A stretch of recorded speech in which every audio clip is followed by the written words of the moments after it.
Hi, this is the Apologist Bookshelf. I'm Gary Zacharias. Let's turn our attention to a book by James Rochefort called Evidence Unseen. It's really aimed, I think, especially at college students and seekers. And the key thing here, which is what I try to get across all the time when I'm talking to groups, is that the Christian faith is not a blind leap in the dark. It's not. There's substantial evidence if you care to look for it. So I've already done one podcast, and I thought I love predictive prophecies, and so I'm going to take a look. We'll see how much time I've got, but we'll do maybe one or two chapters looking at two different verses in the Old Testament that seem predictive of Jesus as the Messiah. So here's chapter 5. Evidence from predictive prophecy. What will Jesus' death accomplish? And this is Isaiah 53. And by the way, if you have a chance, YouTube has a really interesting video of a man who's on the streets of Jerusalem. I think it is. It's a Jewish area anyway in Israel. And he reads to them parts of Isaiah 53 without telling where it's coming from. And he says, "Who is this?" And they all say it's Jesus. And he says, "This is from your holy scriptures." And they're really amazed. So anyway, he did something kind of like this as he starts this chapter. He said he still remembers the first time that he showed Isaiah 53 to a group of friends. He and a buddy had started a Bible study in a dorm.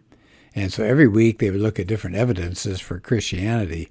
And he said their friends were skeptical, but they're willing to give us a hearing. So they'd done some study, and then they reached the time to do predictive prophecy. So he printed off a copy of Isaiah 53, and the same way this video did, he said he didn't tell him it's from the Old Testament. And he deleted the verse divisions and the name of the book. So it just looked like a chunk of maybe poetry or something. So after they read it, he said, "If you had to guess, who do you think this is describing?" The first guy sitting there said, "Sounds like Jesus." Other guy says, "Yeah, it sounds like Jesus." And they all seemed to agree. And he said, "Well, I agree with you. I think it describes Jesus too, but there's just one problem." And they said, "What?" He said, "Well, the only problem is that this passage was written 700 years before Jesus walked the face of the earth." He said the looks on their faces were priceless. He said that was the same way when he first saw it. He said that we're going to look at it verse by verse. So he said, let's start. So here comes Isaiah 52:13. "Behold, my servant will prosper. He will be high and lifted up and greatly exalted. Just as many were astonished at you, my people, so his appearance was marred more than any man, in his form more than the sons of men." So it looks like, according to this, Rochefort says that the servant is going to get beaten beyond recognition because his appearance is marred. Why was he marred more than any man?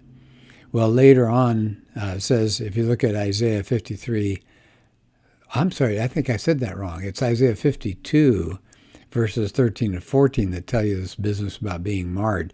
Then he goes to Isaiah 53:5. Says, we read, "The servant was beaten for the sin of the human race." Here's the quote, Isaiah 53:5. "He was beaten so we could be whole. He was whipped so we could be healed." So there's a prediction here. The servant's going to just get beaten to a bloody pulp. And it said Isaiah's original readers must have really been confused. So on the one hand, it says that the servant is going to get badly beaten, but it also says, and that's where that Isaiah 52 part was, that he's going to be exalted over the kings of the earth. In fact, it says the kings would shut their mouths when they met him. Then he moves to Isaiah 53, verse 1, "Who's believed our message, and to whom has the arm of the Lord been revealed?" So Isaiah seems to be predicting many people are going to have a hard time believing this message about the suffering servant. And in the New Testament, in John 12, the author there writes that Isaiah anticipated many people denying Jesus' message. It was just too outrageous. It was scandalous. So we look at Isaiah 53:2. "He grew up before him like a tender shoot and like a root out of parched ground. He has no stately form or majesty that we should look upon him, nor appearance that we should be attracted to him." So if you look back at Isaiah 11, Rochefort says, we find that Messiah would come like a shoot from the stem of Jesse. Now Jesse, of course, is the father of David, And it's been foretold that his heir would be the Messiah. So you know what the Jews were expecting. They wanted a conquering king and a reigning ruler that would liberate them from the hands of the cruel surrounding nations. And yet that's not why Jesus came. He came to forgive the earth, not to be the judge at this time. What a disappointment for the people of Israel, Rochefort says. They were hoping for political liberation from the Romans. And Isaiah says there's nothing beautiful or majestic about him. Jesus didn't look like a king. He looked like a servant. So the New Testament authors never described Jesus' physical appearance. Apparently, he wasn't really much to look at. Okay, let's move along. Isaiah 53, verses 3 and 4. He was despised and forsaken of men, a man of sorrows and acquainted with grief, and like one from whom men hide their face, he was despised, and we did not esteem him. Surely our griefs he himself bore, and our sorrows he carried. Yet we ourselves esteemed him stricken, smitten of God, and afflicted. So Isaiah is predicting that the mission of the servant is going to be terribly misunderstood. The people are going to think God's punishing him because of his sins. But in reality, what's happening? God is judging him for the sins of the world. Isaiah 53:5. But he was pierced through for our transgressions. He was crushed for our iniquities. The chastening for our well-being fell upon him, and by his scourging we are healed. And so Rochefort ties that in with Romans 4, where Paul says Jesus was delivered over because of our transgressions and was raised because of our justification. That's the heart, isn't it, of Christian teaching. We believe as Christians there's no way to get a relationship with God based on our good works. We have to trust that Jesus earned that for us on the cross through his good moral works.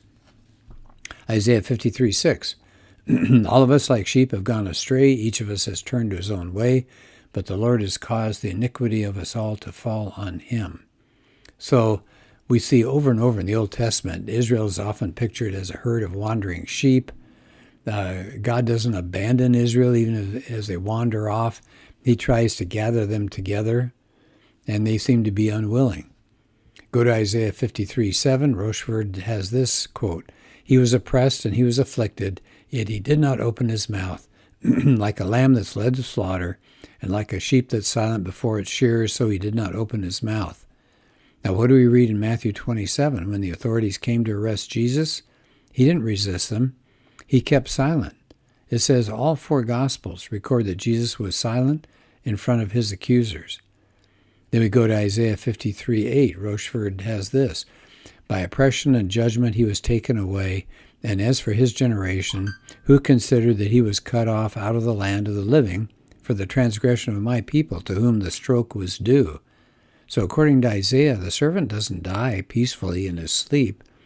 Remember that he's written already that his appearance was marred. Here it says his life was cut short. That expression in, I guess, the original Hebrew means to an unnatural or violent death. It's always violent and premature death. How about Isaiah 53:9? So we're just kind of walking through Isaiah here with Rochefort. "His grave was assigned with wicked men, yet he was with a rich man in his death, because he had done no violence, nor was there any deceit in his mouth." Now, Rochefort points out that when a criminal was crucified in the Roman times, they would just throw the body into a large public grave.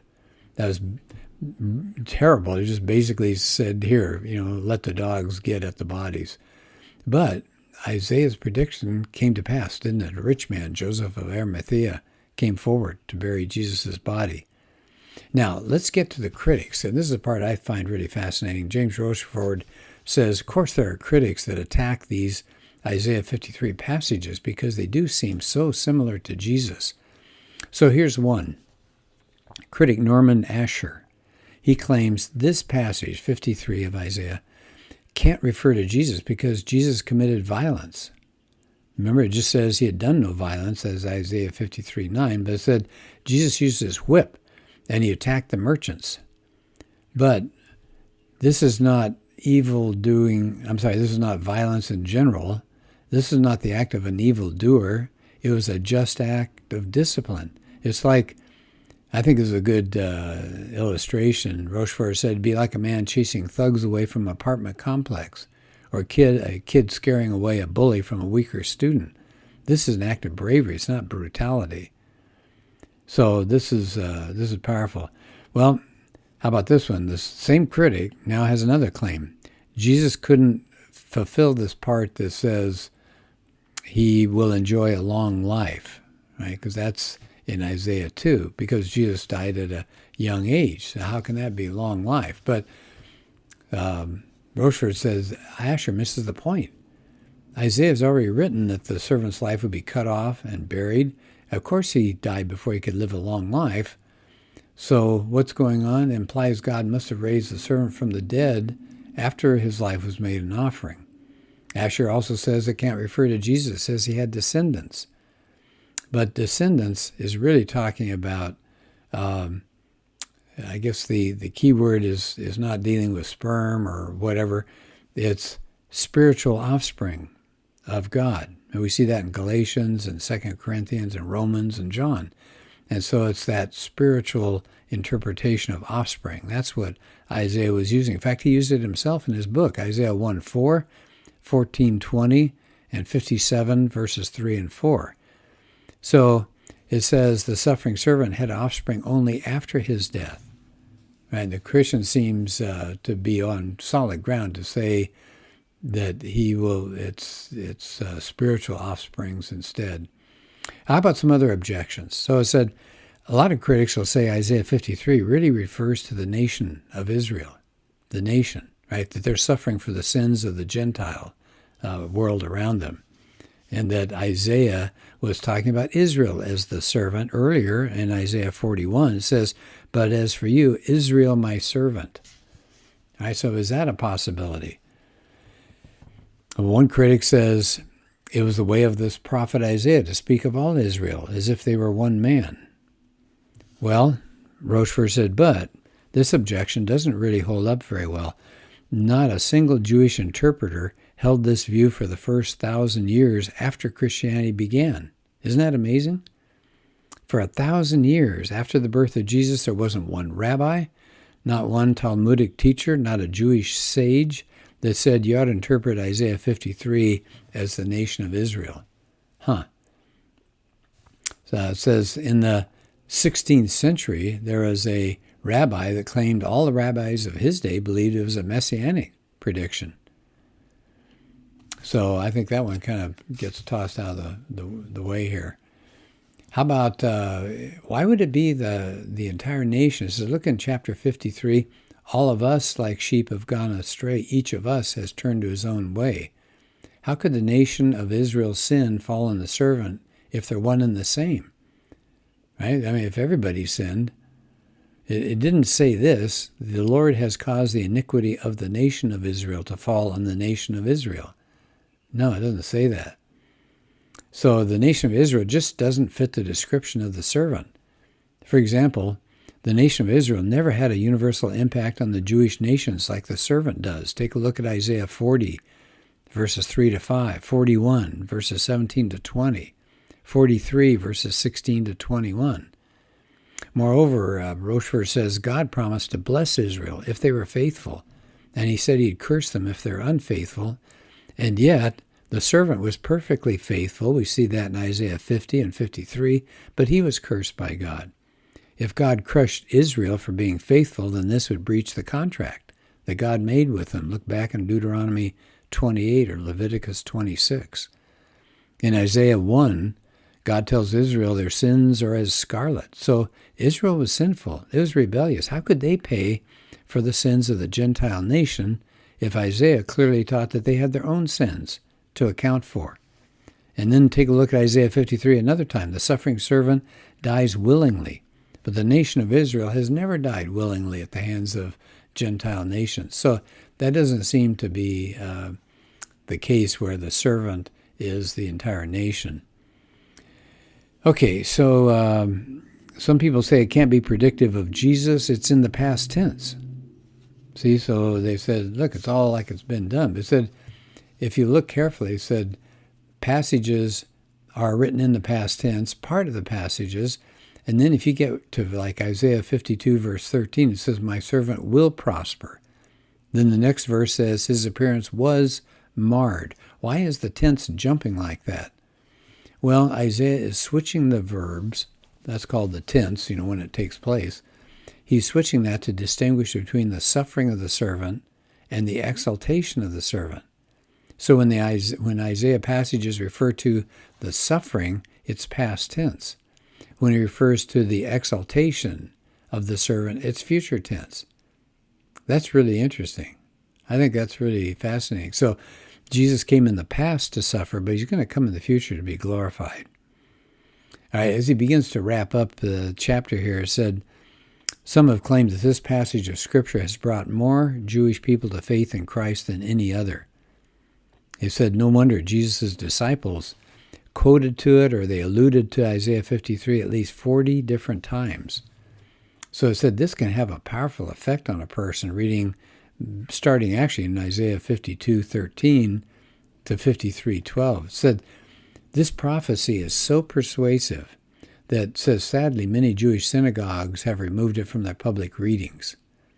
So in other words, in synagogues, each Sabbath they will read a portion of the Old Testament. And one person here, Fruchtenbaum, says, this passage is not read in synagogues. Public readings of Isaiah will jump from Isaiah 52 to 54. Another man named Aston says, it's striking that synagogue readings from the prophets always omit Isaiah 52:13 to 53:12, while the portions immediately preceding it and following it are read. If the leaders of modern Judaism really believe the passage depicts Israel, why don't they read it in public? Now, there are other passages, as I understand it, that are also left out of public readings, but I think that's pretty interesting. They've got a quick story here as the chapter tends to end. This is from a Christian apologist, Barry Leventhal, and I've read his story before. It's really interesting. He was at UCLA, where I went to school. He was a star of the football team and things like that, and he was a Jewish kid. And so he said, I remember, now this is Barry Leventhal's story in the middle of Rocheford's book here, I vividly remember the first time I seriously confronted Isaiah 53, or better still, the first time it seriously confronted me. Being rather confused over the identity of the servant in Isaiah 53, I went to my local rabbi and said to him, Rabbi, I've met some people at school who claim that the so-called servant in Isaiah 53 is none other than Jesus of Nazareth. But I'd like to know from you, who is this servant in Isaiah 53? Now remember, this is a rabbi that he's talking to, not a friend. This is somebody that's steeped in Jewish law, steeped in Jewish religious material. And here's what the rabbi told Barry. Barry, I must admit that as I read Isaiah 53, it does seem to be talking about Jesus. But since we Jews do not believe in Jesus, it can't be speaking about him. Leventhal says, not only did his so-called reasoning sound circular, it sounded evasive and even fearful. There are none who are as deaf as those who do not want to hear. And so as he wraps up the end of the chapter, he says, what do you think of Isaiah 53? He said, do you feel that it predicts the details of Jesus' death? So he said, he wants to sum it up. So he said, here's what Isaiah is saying in Isaiah 52 and 53. Number one, the servant will have a dual nature. He'll be exalted, but he'll be marred. Right? That's Isaiah 52:13 and 52:14. The servant will affect many nations. That's Isaiah 52:15. 3, he'll be rejected by his own people. We see that in Isaiah 53:1 and 3 and 4. The Messiah, the servant, will be an offering for sin. That's verse 10 in chapter 53. He will die, being cut short, it says, Isaiah 53:8. He'll be buried in a rich man's tomb. That's verse 9. He'll live after his death and have many descendants. That's Isaiah 53:10. And then finally, he'll appear to be punished by God for his own sins, but this would actually be a plan to make it possible for many to be counted righteous. That's 53:11. And so he said Isaiah really got it right as far as Jesus and his life. And then he's going to move to a new chapter. I'm going to save it for next time. It's Psalm 22. So you might want to take a look at that and see what your commentaries have to say. It looks startlingly like a prediction of the crucifixion of Jesus. All right, well, thank you for being part of this, and I hope this was helpful to you. The Old Testament is amazing. I hope you have a chance to read sections of it, especially the prophecies. I mean, think about the dozens of prophecies that Jesus fulfilled, and many of the prophecies were not things that he had control over. I mean, he had a control over being able to get on a donkey and ride into Jerusalem. So he's fulfilling prophecy, but he could arrange that. But he can't arrange where he's born. He can't arrange what tribe he's from. He can't arrange for the kind of death that they've done for him, and on and on and on. So I think prophecy is a really fascinating thing to take a look at. Look at Daniel sometime in the prophecy of when the Messiah would come. That's another really powerful piece of writing. Okay, thanks for being part of this podcast.